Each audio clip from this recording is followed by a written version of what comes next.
firman-Mu ya Bapa.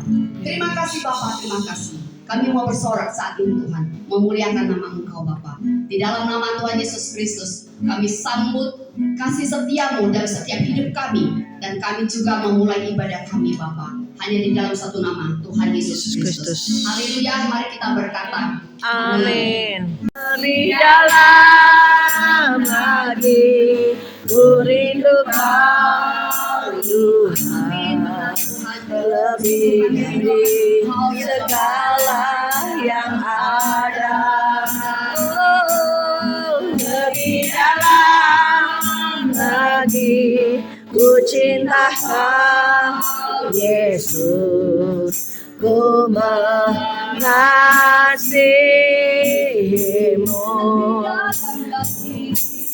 Lebih dalam lagi ku rindu Kau Tuhan, lebih dari segala yang ada. Lebih dalam lagi ku cinta Kau Yesus, ku mengasihimu. Penolongku hanya Engkau saja Tuhan. Tiada yang seperti Engkau ya Bapa. Oleh sebab itu Tuhan, kalau pada sore hari ini Tuhan, biarlah Roh Kudus lawati setiap hati kami yang rindu, haus, dan lapar akan kebenaran firman-Mu Tuhan. Biarlah Roh-Mu bekerja pada sore hari ini Tuhan untuk melawati setiap kami ya Bapa. Terima kasih Tuhan, terima kasih. Sebentar hamba-Mu akan menyampaikan firman-Mu. Biarlah Tuhan Kau pakai hamba-Mu, bibir mulut hamba, untuk hamba boleh menyampaikan apa yang benar daripada Engkau Tuhan. Terpujilah nama-Mu Tuhan. Dalam nama Yesus kami berdoa dan mengucap syukur. Haleluya. Amin. Amin. Puji Tuhan. Nanti sebentar makalahnya dikasihkan ya.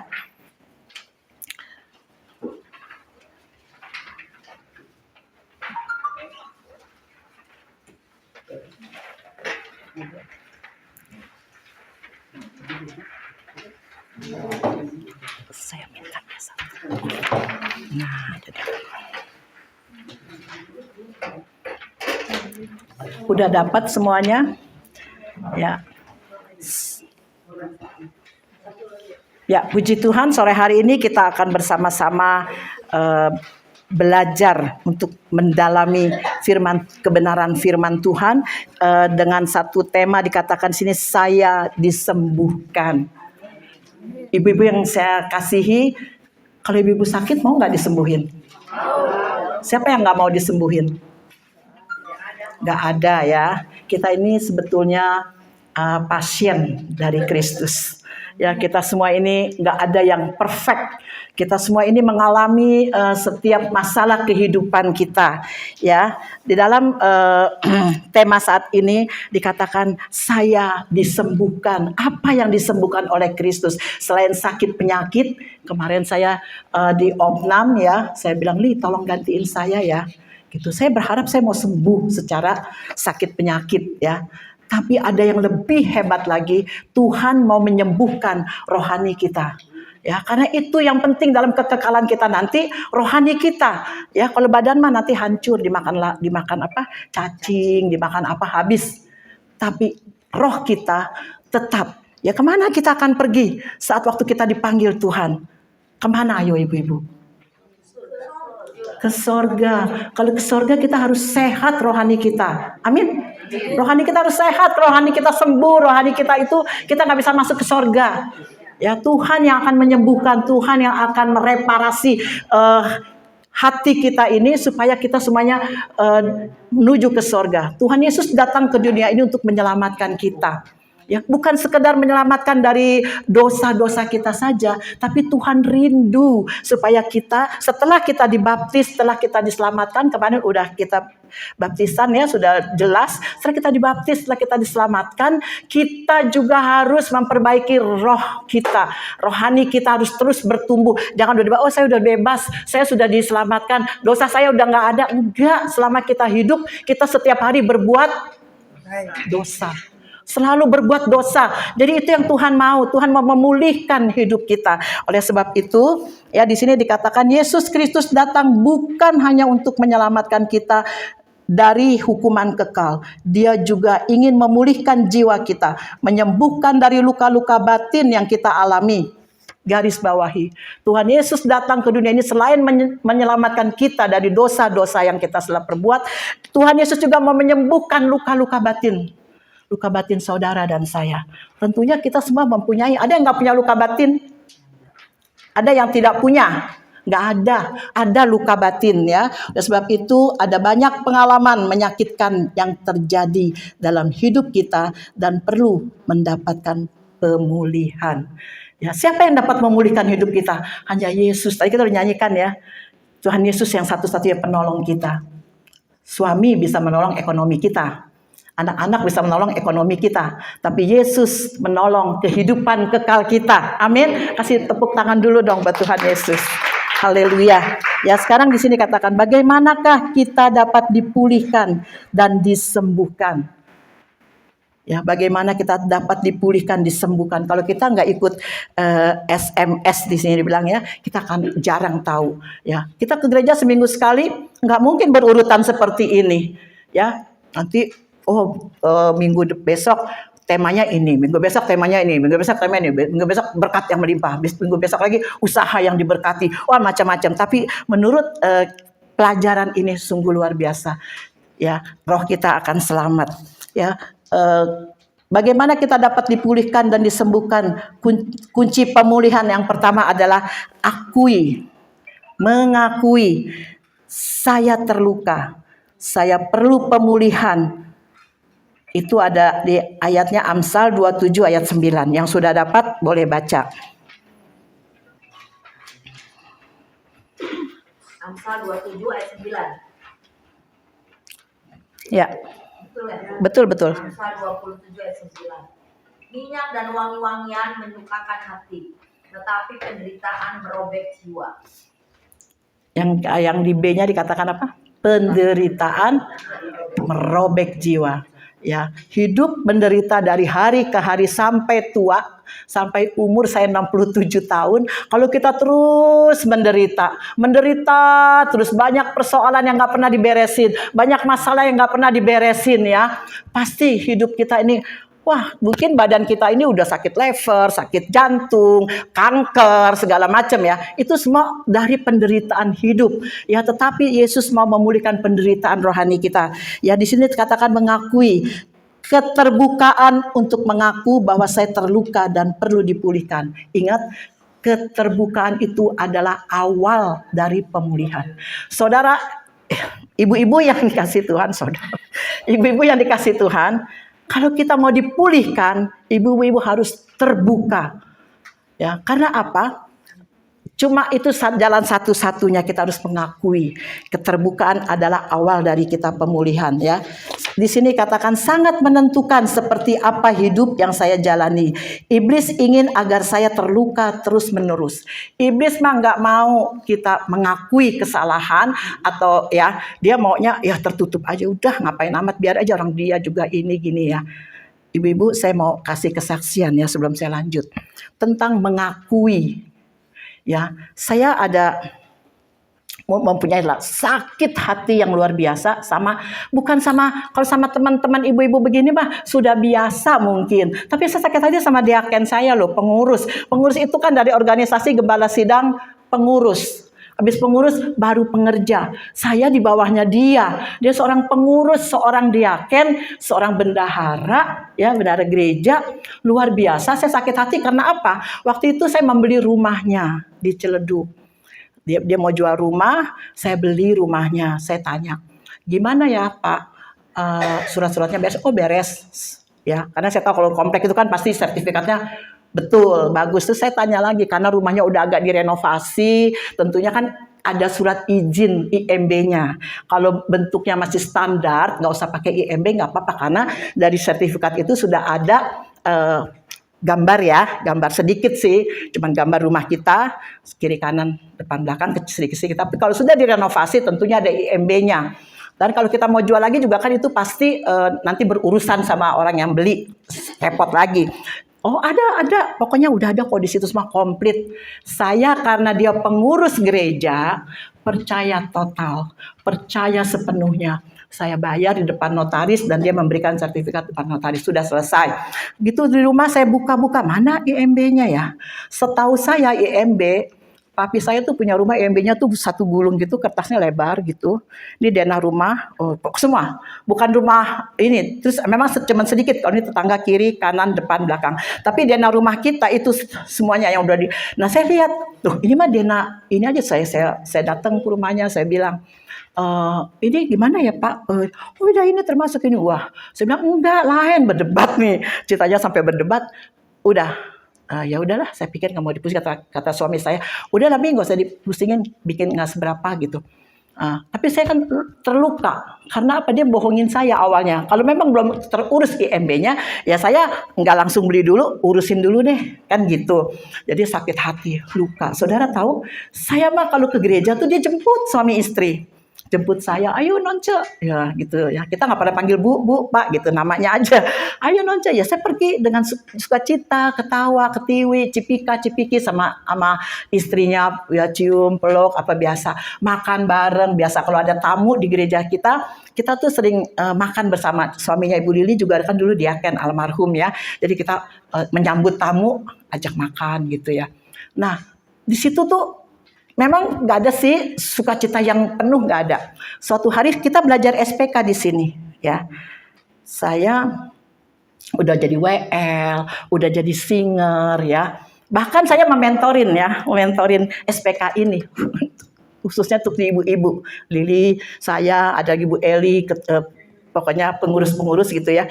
Kita mementori. Saudara tahu nggak? Semua dari mulai luka batin, hati Bapak sama pelajaran ini, itu semuanya buat saya. Sebetulnya Tuhan bilang, kamu dulu nonce, ingat kamu belum hatinya belum beres. Ya, jadi kamu tuh cuma ngasih teori sama ibu-ibu ini.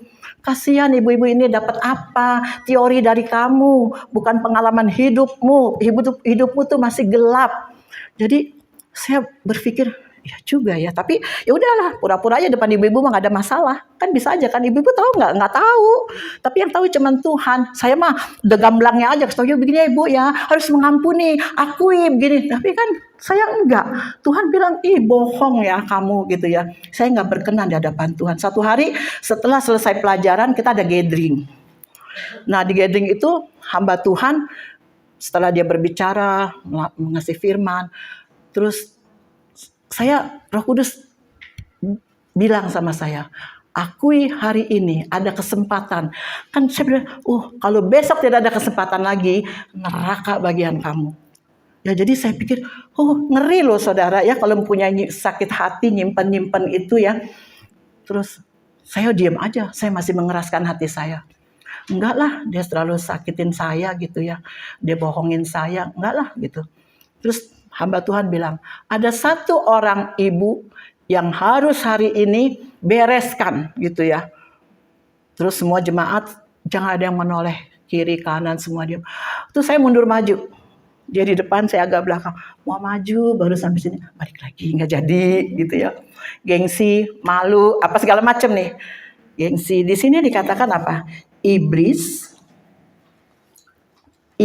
ingin agar saya terluka terus-menerus dan pada akhirnya merusak gambar diri saya. Iblis senang dia rusak gambar diri saya, dia rusak semuanya dan dia maunya kita jadi pengikut dia. Dia bersorak-sorai kalau saat itu saya nggak mengakuinya. Tiba-tiba ya udah dorongan kerah Roh Kudus terus berkencang gitu ya. Saya samperin, saya jabat tangannya. Hen, saya sebetulnya sama kamu benci loh. Bertahun-tahun sampai saya gitu ya. Saya benci loh Hen sama kamu. Loh dia bingung. Kenapa Cek? Iya kamu jual rumah sama saya. Tuh yang lain lagi doa. Kamu jual rumah saya kamu bohongin saya. Di situ hati saya luka. Saya benci sama kamu. Tapi hari ini Hen, firman Tuhan katakan saya mengampuni kamu. Oh ya kalau gitu saya ampuni saya ya atas kesalahan saya. Jadi kan clear, itu namanya rekonsiliasi. Jadi kita harus ada rekonsiliasi kalau kita punya masalah kepahitan, ada luka batin sama seseorang. Saudara jangan dibiarin. Nah saat itu pelayanan saya mulai Tuhan kasih hikmat, Tuhan kasih saya pengetahuan-pengetahuan baru tentang kebenaran-kebenaran gitu ya. Nah di situ baru ya saya merasakan wah luar biasa ya. Sampai-sampai bisa saya terpilih jadi ketua kaum wanita sampai saat ini. Ya dulu mah Tuhan pasti nggak mau sembarangan panggil si Herti jadi ketua. Udah pasti lihat dulu Tuhan juga udah beres belum ini orang. Ya pendeta saya mah ikut kur, ikut segala macam pelayanan. Tapi itu tidak ada artinya selama itu. Tapi puji Tuhan, Tuhan Yesus yang menolong kita, kerohanian kita dibantu oleh Tuhan. Karena apa? Karena ada kita pengakuan. Ibu-ibu sore hari ini, saya himbau kita semua. Kita semua hidup sudah berapa tahun? Saya 67 tahun. Ya, mungkin ibu-ibu punya sakit hati sama siapa? Sama keluarga, sama orang lain, sama siapa? Cara satu-satunya akui, ya temukan. Mungkin kita satu saat ada ketemu, oh lagi Imlek ketemu sama yang nyakitin kita, oh lagi kondangan ketemu sama yang nyakitin kita, namanya kita keluarga kan. Nah di situ ambil keputusan. Hari ini kalau ibu-ibu mendengarkan suara Tuhan, firman Tuhan, jangan keraskan hatimu. Amin, amin. Lakukan kalau kau mau masuk ke sorga. Ya, kalau enggak kita akan binasa. Karena setelah baptisan, tapi kan hidup kita harus terus bertumbuh. Ya, harus terus bertumbuh, harus terus hidup dalam kebenaran Tuhan. Kalau kita melenceng, iblis terus mengaum-ngaum mengganggu kita. Ya, sia-sia baptisan kita. Amin. Ya, kita akan teruskan lagi di sini. Senjata utamanya adalah penolakan dan pemikiran yang negatif serta trauma yang pada akhirnya saya merasa tidak berharga. Akuilah dengan jujur kepada pembina dan kepada Tuhan. Bukan kata saya. Pembina kita di sini ada Bu Herti, ada Bu Maria, ya. Mungkin nanti kalau kita dibagi sharing ya. Nah ada pembina-pembinanya. Ibu-ibu mungkin nggak nyaman saya ada banyak orang.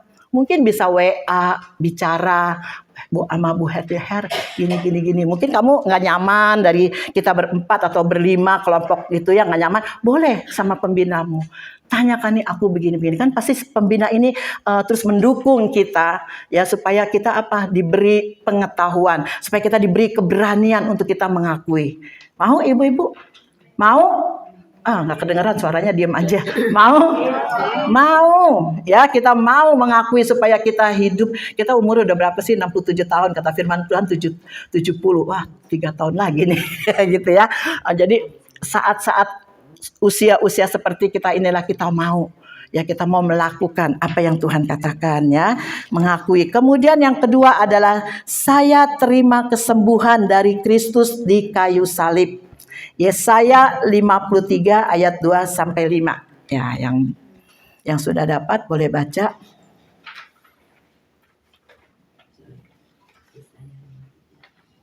Yesaya 53 ayat 2 sampai 5. Sebagai taruk ia tumbuh di hadapan Tuhan, dan sebagai tunas dari tanah kering. Ia tidak tampan dan semaraknya pun tidak ada, sehingga kita memandang dia, dan rupa pun tidak, sehingga kita menginginkannya. 3. Ia dihina dan dihindari orang, seorang yang penuh kesengsaraan dan yang biasa menderita kesakitan. Ia sangat dihina sehingga orang menutup mukanya terhadap dia, dan bagi kita pun dia tidak masuk hitungan. Tetapi sesungguhnya penyakit kitalah yang ditanggungnya dan kesengsaraan kita yang dipikulnya. Padahal kita mengira dia kena tulah, dipukul dan ditindas Allah. 5. Tetapi dia tertikam oleh karena pemberontakan kita. Dia diremukkan oleh karena kejahatan kita. Ganjaran yang mendatangkan keselamatan bagi kita ditimpakan kepadanya. Dan oleh bilu-bilurnya kita menjadi sembuh. Amin ya. Ya puji Tuhan ya, di sini Yesus menerima siksaan, aniaya dan penderitaan yang begitu berat di kayu salib, karena salib adalah wujud pertukaran atau barter dari ya. Salib itu adalah wujud pertukaran kematian kekal menjadi hidup yang kekal. Yang tadinya kita binasa, yang tadinya kita yang harus mengalami penderitaan itu sudah ditanggung oleh Yesus Kristus di atas kayu salib, sehingga kita mendapatkan hidup yang kekal. Ya, kemudian sakit menjadi sembuh. Mungkin ada luka batin, ada sakit hati, kepahitan, segala macam akar kejahatan di dalam hati kita akan disembuhkan. Secara jasmani pun ya, kalau kita tidak ada apa-apa dalam hati kita ini ya, tidak ada menyimpan segala macam kepahitan, kejahatan, itu pasti organ tubuh kita juga bagus ya. Adrenalin kita bagus ya, semua hormon-hormon kita juga bagus ya. Karena apa? Sudah terlepas, sudah dibebaskan ya. Kemudian kutuk menjadi berkat. Mungkin waktu kecil kita dibilang gini, goblok lu ya, sama orang tua waktu itu diajarin, tolol kamu ya, goblok, itu kan satu kutuk. Orang tua kita dulu mah Kristen, tapi mereka nggak dapat pelajaran seperti kita. Terpujilah nama Tuhan kalau kita nih di generasi kita sudah dapat pelajaran seperti ini. Orang-orang tua dulu kan kalau ngomelin semaunya aja. Ya dikatain goblok-goblok, anaknya akhirnya goblok beneran. Ya kutuk. Kalau anak itu enggak mau bertobat ya, atau orang tuanya tidak cepat-cepat minta ampun sama Tuhan, anak itu goblok terus ya. Jadi ibu-ibu yang masih punya anak, yang punya ya, cucu lah mungkin, jangan dikatain goblok-goblok, jangan dibilang tolol, nanti tolol beneran, itu ada kutuk. Tetapi waktu kita mau menerima keselamatan dari Tuhan Yesus dan kita mau melakukan firman-Nya, maka kutuk itu akan menjadi berkat ya. Luar biasa, kutuk kita patahkan akan menjadi berkat ya. Terus penolakan menjadi penerimaan tanpa syarat. Ada orang-orang yang tertolak ya di masa dalam kandungan mungkin ya. Aduh, nih anak gue ada anaknya udah banyak, udah 7, nggak ada KB lagi. Udahlah anak ini nggak usah lah, ya udah tua. Punya biasanya orang tempo dulu kan udah umur itu hamil lagi, nggak ada KB hamil lagi. Akhirnya dia mau gugurin gitu ya, mau kutuk-kutuk seperti itu ya. Nah, itu bisa juga dalam Kristus, dalam keselamatan, kutuk itu boleh menjadi penolakan, itu menjadi penerimaan tanpa syarat. Kita serahkan anak kita minta ampun sama Tuhan. Ya, maaf ya, saya juga pernah mengalami pengen aborsi. Ya saat itu karena anak saya masih kecil, gitu ya. Terus aduh, pengen aborsi. Ya, bahkan bukannya pengen aborsi lagi, udah terjadi. Saya masuk berdua suami saya ke rumah sakit, gitu ya, udah 2 bulan karena anak saya masih kecil. Ya kayaknya gimana gitu ya. Itu Kristen, tapi Kristen yang tidak bertobat ya.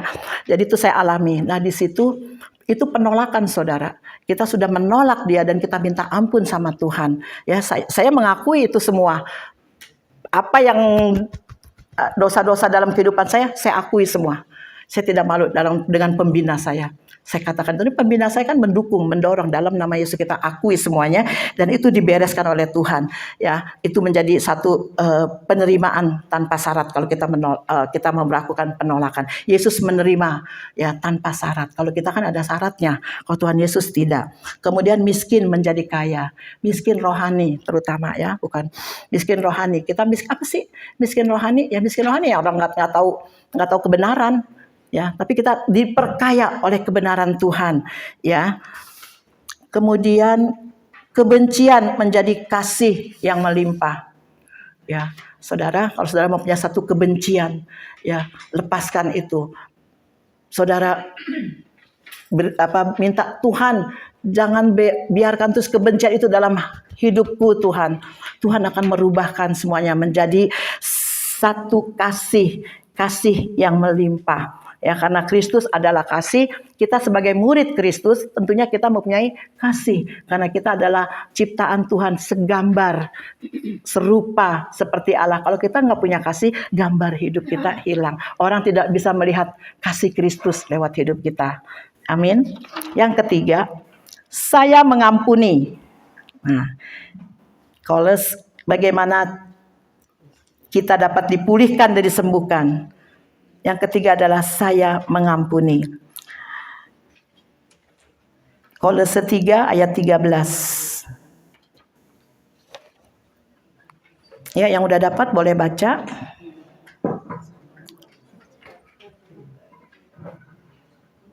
Saya baca aja ya.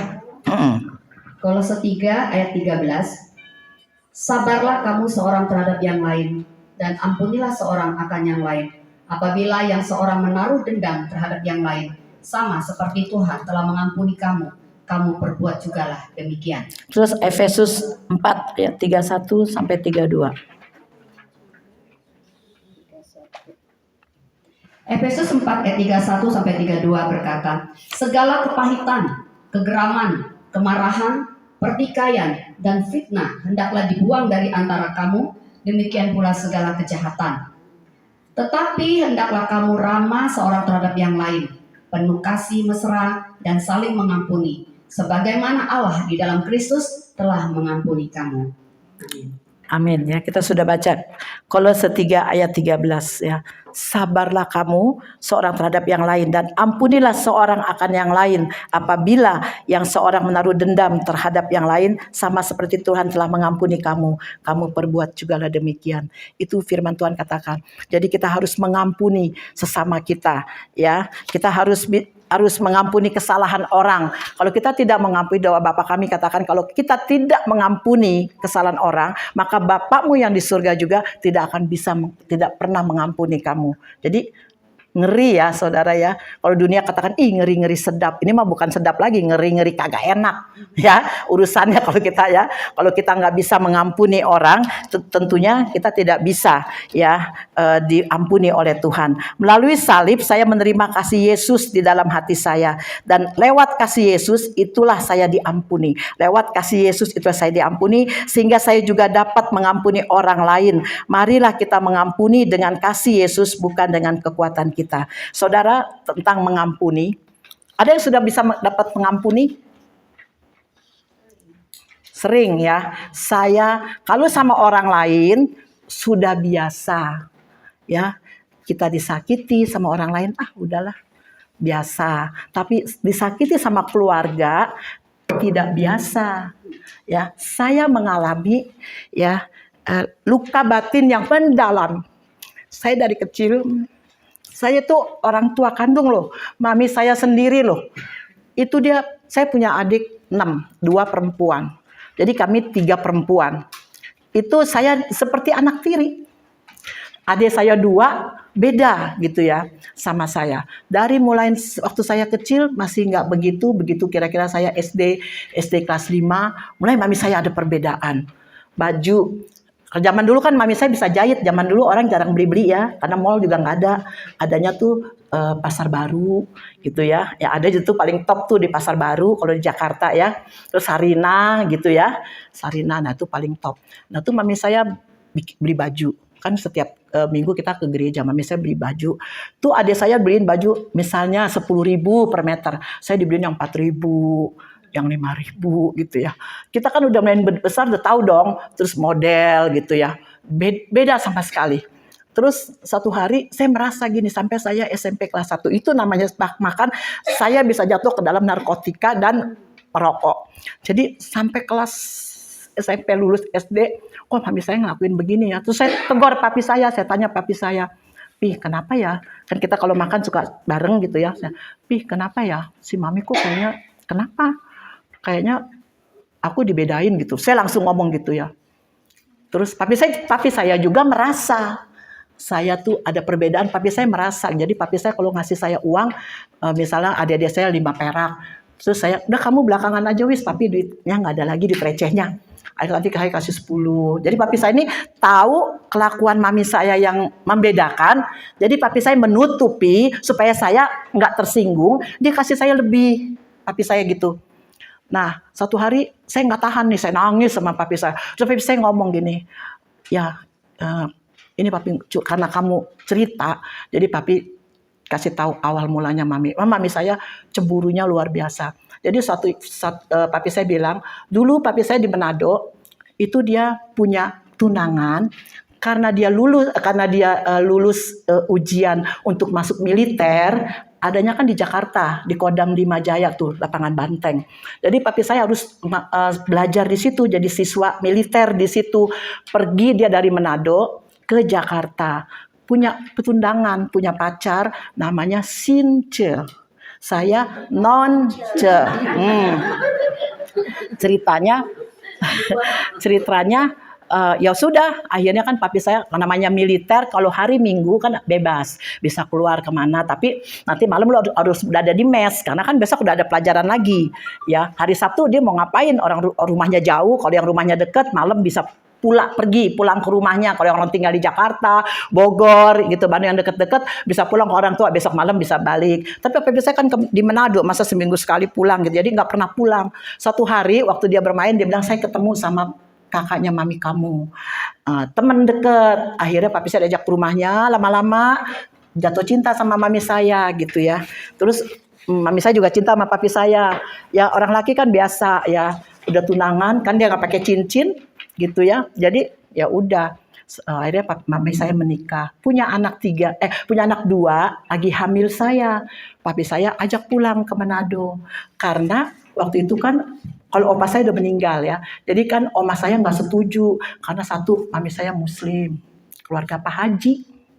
Terus oma nggak setuju, kenapa jangan anak kawin sama orang gitu, maksudnya di luar Tuhan gitu. Ya ada jongana, nggak bisa cari jongana. Ngoceh-ngoceh. Akhirnya papi saya ya udah dengan cinta ya menikahlah mereka gitu. Terus pulang ke Manado, mami saya ikut gitu ya. Mami saya kan orang Jakarta, beda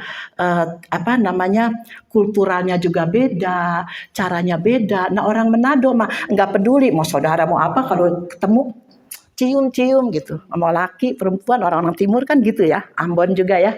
Kalau deket, mereka kenal deket ya udah gitu. Ceritanya papi saya misalnya di gang 1 itu mantannya tuh gang 2, gang 3 atau gang 2 atau papi dekat. Begitu tahu papi saya pulang ke Manado, wah rame dong di kampung gitu ya. Yakob so datang gitu ya. Terus nyanda datang sendiri dorang katanya. Ada anak, bawa istri gitu. Terus mami saya lihat ada cewek nih satu ya, si Since itu. Oh Yakob gimana, cuma peluk erat gitu. Nah mami saya cemburu. Ya wajar, itu kan laki sama perempuan, bukan muhrimnya.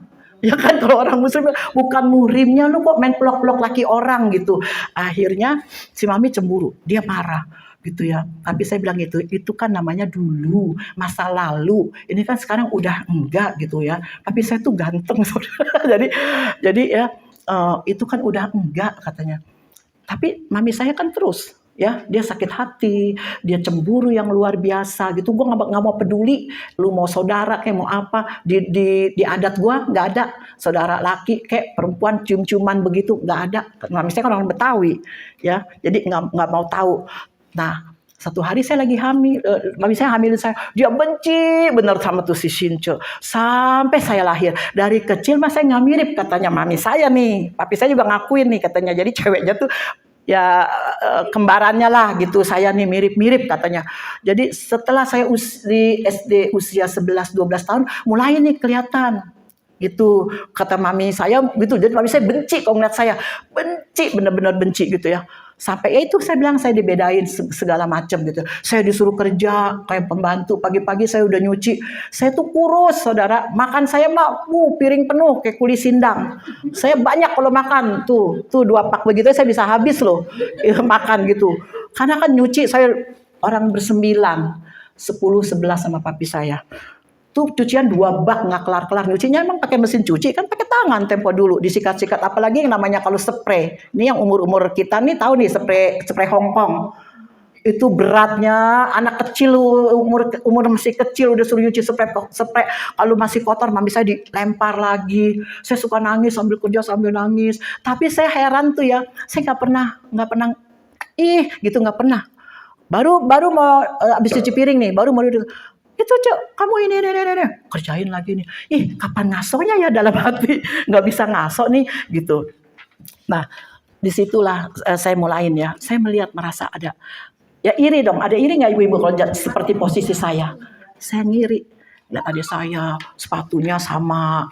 Lili kenal tuh sama keluarga saya ya, Happy sama Nana, sepatu sama, bajunya sama, saya beda sendiri. Terus mereka ke gereja kan di gereja kan pasti pandangan orang gimana gitu ya.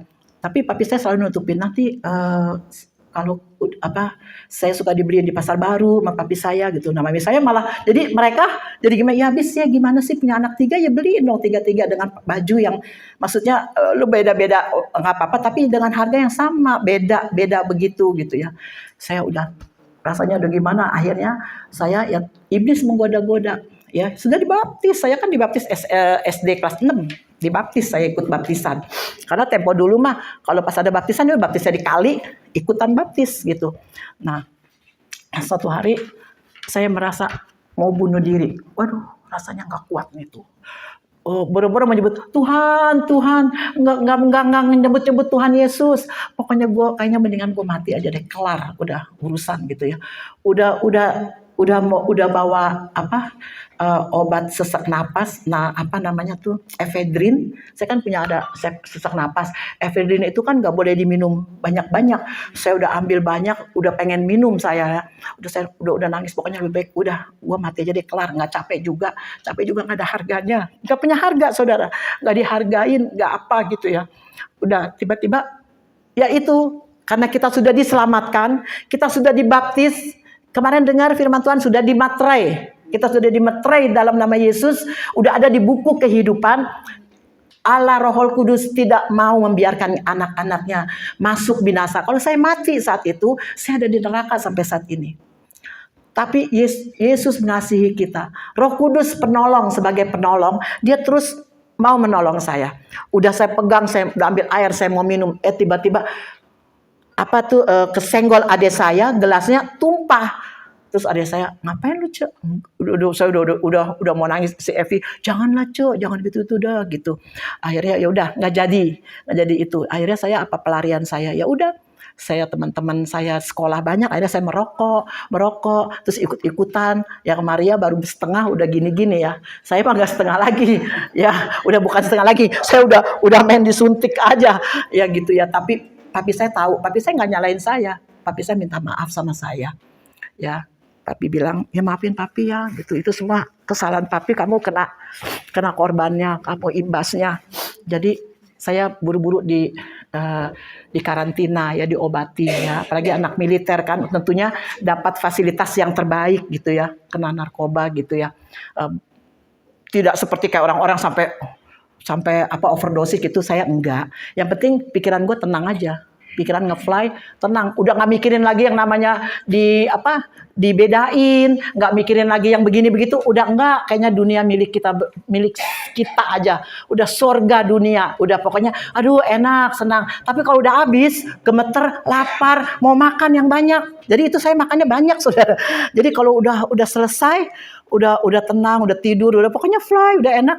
Terus mulai lapar, ya ada nasi, ada singkong, ada apa, saya makan aja udah kenyang gitu ya. Nah seperti itu ya saudara, ini terluka. Satu hari itu saya bertobatnya juga tentang SPK ini, kan banyak disinggung. Jadi bilang, waduh ini tiga makalah ini, 3 temanya saya semua nih. Itu saya udah punya anak saudara. Akhirnya saya datengin ke mami saya. Saya udah punya anak 3 saat itu, anak saya udah gede. Terus saya datengin mami saya ke rumah mami saya. Saya minta ampun sama mami saya. Mami saya kecewa sama mami. Selama saya masih kecil. Kan mami saya udah tua kan. Udah tua mami saya. Selama saya masih kecil. Mami memperlakukan saya tidak seperti anak kandung. Saya bilang, saya seperti anak tiri. Suami saya nangis. Maafin mami ya, katanya gitu ya. Ya kita saling memaafkan gitu ya. Nah di situ saya mempunyai kekuatan yang baru ya. Akhirnya mami saya injilin lagi gitu ya. Saya kasih tahu mami saya gitu ya tentang pengampunan sungguhnya. Mami saya rangkul saya, ya kita bereskan semuanya. Ya udah tenang. Jadi itulah pengalaman saya tentang mengampuni. Kalau sama orang lain, mas saya disakitin hati orang lain, nggak saya pikirin, nggak sakit, disakitin doang. Udah biarinin aja. Ngapain gitu kita pikirin, diomongin nonce begini emangnya gue pikirin orang lain. Tapi kalau sama saudara, lagi sama orang tua kandung ya nggak bisa nerima. Saya betul-betul nggak bisa nerima. Tapi saat itu oleh karena pertolongan Roh Kudus, oleh karena kekuatan Roh Kudus ya, karena pertolongan Tuhan ya. Mungkin kalau zaman sekarang punya masalah medsos ya, ditulis-tulis. Kita kan kalau baca, ini orang lagi kenapa nih? sakit mendalam banget gitu kan, kebaca ya orang di medsos tulis begini begitu gitu ya, nggak ada gunanya. Jadi kalau ibu-ibu saat ini ya kita alami penderitaan ya, sakit hati yang mendalam, bereskan sama Tuhan, rekonsiliasi, kita bersama-sama saling mengampuni, itu yang Tuhan mau ya. Perlunya ada SMS ini, saya murid sejati, ya seperti itu. Kalau kita menjadi seorang murid yang sejati, kita harus berani bertindak. Kita harus berani bertindak. Jangan kita diem, ya. Jangan kita diem. Kalau kita sudah menerima pelajaran, kita sudah menerima, ngerti firman Tuhan, kita sudah tahu kebenaran Tuhan, apa yang Tuhan tidak mau, ya kita bisa menerima dengan pikiran yang positif. Ya, kita lakukan apa yang Tuhan mau. Tuhan suruh ampuni. Tuhan suruh akui kesalahanmu. Kadang-kadang mengakui itu yang paling sulit.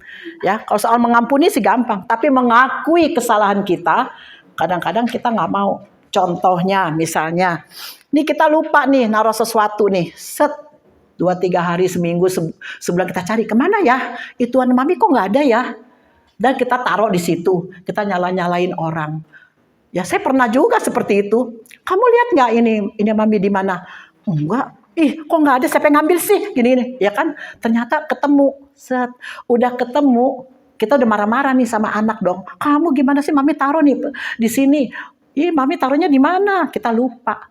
Taunya anak kan udah kesel sama kita. Ih si mami ngomel-ngomel, marah-marah. Naruhnya di mana? Di mana? Udah sebulan, 2 bulan ketemu lah kita. Saya gengsi sama si Ijo, sama si Ruth. Gengsi nih mau ngomong, sorry ya Ci, mami taruh di sini kan udah 2 bulan, 3 bulan. Nggak mau mengakui kesalahan kita. Gengsi kita orang tua. Mengakui sama anak kita gitu ya. Nah di situ kita belajar. Saya sering kalau lagi gimana, saya takut anak saya nanti sakit hati. Karena saya mengalami sakit hati sama orang tua itu susah. Kalau bukan dengan betul-betul pertolongan Tuhan dan kita mau, kita haus, kita rindu, mau benar-benar mau, ada menggebu nih, aduh saya mau gitu. Beda kan sama cuma asal-asal aja, boleh ngakui, boleh enggak, beda ya. Jadi kita mau, nah itu baru terjadi ya. Terus kita takut nanti anak kita sakit hati. Jadi saya buru-buru kalau saya membuat kesalahan. Ci, maafin mami ya Ci, tadi mami nggak tahu, lupa. Good lupa, tapi saya sambil ketawa, sambil ini ya. Tetap sebenarnya hati tuh masih mau bela gitu, gengsi tetap ada. Tadi mami lupa Ci, sorry ya. Tapi Tuhan nggak mau loh, Tuhan nggak mau yang suam-suam kuku loh. Bereskan gitu, nggak mau tuh. Itu lo Ci, lupa, sorry tadi gue gini gitu, itu nggak mau. Benar-benar kita harus bereskan. Tadi mami lupa Ci, taruhnya di situ, tapi mami nyalain kamu. Sorry ya, gitu. Ya biasa nenek-nenek gitu kan si Ruth ya.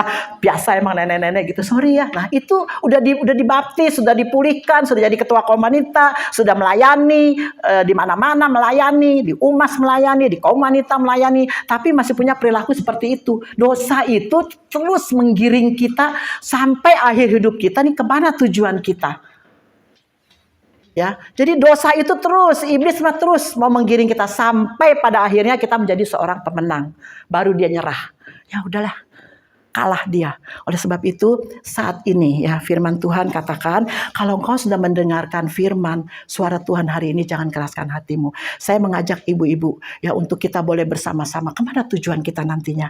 Jangan sampai kita ikut Tuhan udah ikut pede, hujan-hujan ya datang, ya nggak, rugi. Kalau kita pada akhir kehidupan kita binasa. Cuman sepele, nggak mau mengakui kesalahan kita, tidak mau mengampuni kesalahan orang lain, ya itu rugi besar ya. Yesus sanggup memulihkan yang terluka, menyembuhkan yang menderita. Dia sementara singer memujikan pujian ini, singer terus menyanyikan pujian ini. Ibu-ibu yang dikasih Tuhan, ibu-ibu boleh diam sejenak. Ibu boleh mendengarkan suara Tuhan. Tuhan mau menyembuhkan rohanimu. Tuhan yang sanggup menyembuhkan luka batinmu. Tuhan yang sanggup mengampuni. Akui setiap kesalahanmu. Haleluya. Haleluya. Haleluya. Kalau mungkin ibu-ibu saat ini merasakan, Tuhan aku mau Tuhan sembuhkan aku dari luka-luka batinku. Oh Tuhan, ada orang yang menyakitiku. Aku tidak sanggup tapi Engkau sanggup Tuhan. Angkat tanganmu, taruh tanganmu di dadamu. Katakan ini aku Tuhan. Aku mau kau bereskan Tuhan hatiku. Karena tujuan hidupku adalah kekekalan. Amin. Jangan lihat kiri kananmu. Fokus kepada Tuhan pada sore hari ini. Yes, haleluya. Kira bataya rabasikila mayasan. Kira rarararara bataya rabasikila lalalalawas. Kura bataya rabasikila lalala. Haleluya. Haleluya. Haleluya.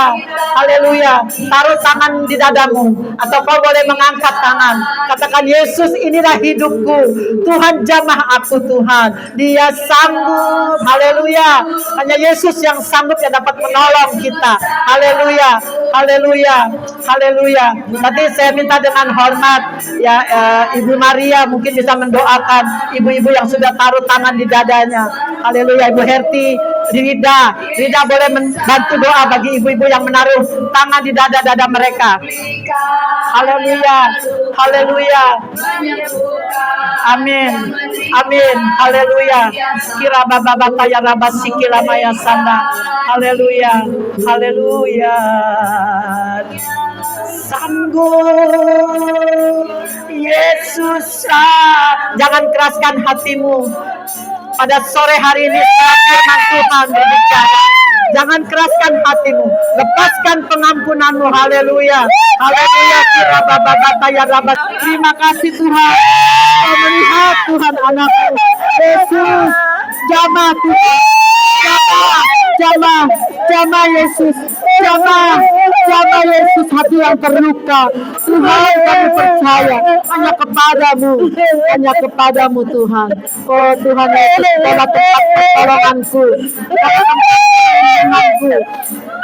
Tuhan menjaga setiap hati Tuhan. Kasihanilah kami Tuhan. Ampunilah dosa-dosa kami. Kami mohon belas kasih-Mu dalam kehidupan kami Tuhan. Kira baba taya lama sikila maya sanda. Kira baba taya lama sikila maya.